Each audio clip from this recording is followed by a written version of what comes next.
પ્રગતિ અને પવિત્રતા દીપમાલા ન્યૂઝ। નમસ્કાર।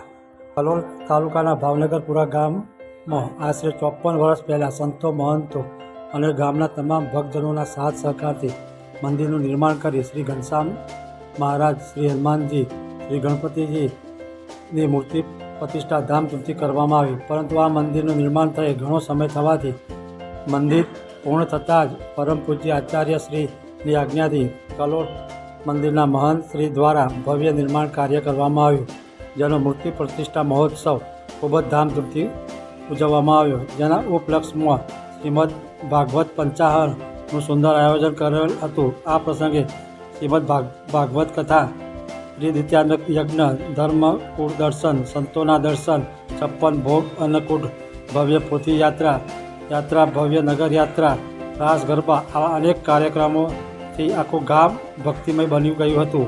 કથા તેમજ 5 દિવસના કાર્યક્રમ દરમિયાન બંને ટાઈમ ભોજન વ્યવસ્થા પણ કરવામાં આવી હતી। આ ધાર્મિક પ્રસંગમાં ગ્રામજનો અને ભક્તજનો ભક્તિમય બની ગયા હતા।